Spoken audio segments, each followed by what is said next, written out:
Last spot here in the Big 12, Iowa State at Texas. Now, this is what I was talking about. I think it was pre-show. The Longhorns get up for certain things. They either get it or get close. And then the next week, they're not sober from the last outing. Is this one of those situations, Coach? They had that. I don't even know how long the parties went down there in Red River. Will they be able to sober themselves, steady themselves, and get back on the ground ready for an Iowa State team that's quite frankly hungry because they've been in some real fistfights? Well, just think about this. I don't know right off the top of my head, but I know just thinking Iowa State's won this game how many times in the last 5 years? I'll look it up. I mean, it's either been close or it's been right there. And I don't think, just like Kansas, I don't think right now those guys, Kansas, Iowa State, are intimidated by Texas like they used to be, or like the teams of the past. And so the hungry Iowa State team I see Iowa State and Kansas in the same boat right now, right? They've had a couple losses, a couple close losses. You know, heck, you can argue they should have beat Kansas, but they missed 4 field goals, 3 field goals against Kansas to lose the game, right? Right. So they're a good football team, and they come in there. I would be shocked if it's not a really, really close game. 30-7, Iowa State won this last year. 30-7 wasn't even close. That was a knockout. Texas does lead the series. But I'm talking about recently, right? Iowa State's won 3 of the last 4. That's my point, right? So they have confidence, right? Correct. And Texas is, and to your point though, George, it's going to be pretty easy to get your players' attention since you got basically your ass kicked by them last year, 30-7, right? Right. Okay. So okay. You get you celebrate, and it's just not the Iowa State of all. They've whooped them last year, and they've won, like you said. How many, Michael? 3 of the last 4. That's right. So if you can't get, all those guys have been there to see this, right? Guys that are playing, right? Except for yours, so that's a good thing. But you can watch the tape, right? And he'll get the picture. That's probably why he's there now, right? So thoughts on the game? Thoughts on the game? Cyclones or Horns, Coach? Who you got? I like Texas right now. I think they're playing well. I like Iowa State. I think that they've got a way of, and I understand that what is Iowa State is, they're 3-3, right? Yeah.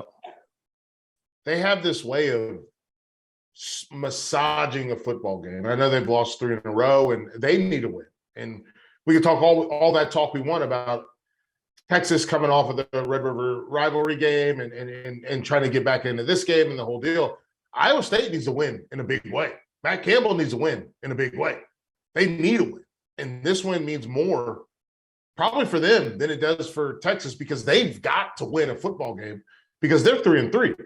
You start out 3-0, and then you lose 3. And you listen, the 3 losses they have, I'm look at the numbers. 1 score to Baylor, right? Touchdown to Baylor. 31-24 to Baylor. 14-11 to Kansas. Yep. 10-9. 10-9 to Kansas State. Right. Yep. They're going to slow this game down. They're going to make you play at their level. That's the thing that they do that I really appreciate. They make you play at their level. They make you play at their pace. Or their style. Yeah. And style, sure. We can call it style. We can call it pace. But the reality of it is this is a team that's like, hey, man, we're going to make you like if this. You know what this is like? I got a 4-year-old. This is like when I pull her pants down a little bit and she tries to run around with her pants around her knees. She can't move as fast. And that's what Iowa State tries to do all the time.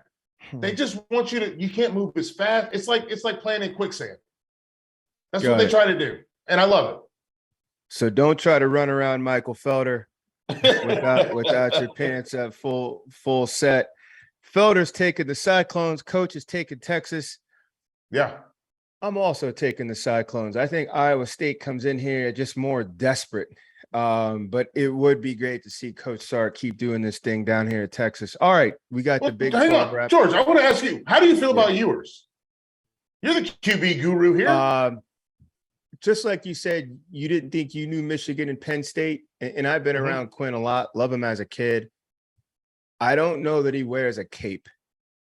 I think he's a good player. I thought he had a good, 2 series against Alabama, and that kind of added on to the lore. Sure. But I would like to see him go, start to finish against an opposite equal, be in some obvious passing situations like we see at Iowa State. I just don't think Max Preps, one of those high school ratings, said he is the second highest rated quarterback coming out of high school since Vince Young. And I almost passed out. I was like, here we go. Is it behind Texas? Who, like Trevor Lawrence? No, it was Vince Young. And then they had Ewers, then skipped some spots down to Trevor Lawrence. And I thought, wait. I think he's a good player. I think it's expectations that kills a lot of these kids. Sure. It's the expectation. They don't rate themselves. But I just think right now, Texas has a really good player. And I think it's in his best interest to keep playing well. And then you'll have the most famous backup in college football history standing on the sideline with you next year. But I do cheer for him. But do I think he's like some kind of a mythical guy? No, I think he's a good player. He's got a great coach who's great with quarterbacks. But I just hope he can kind of, keep in his own little style. He's got his little mullet and got everything going. But I think he's a very good quarterback. I don't even know if he's the best quarterback in the conference.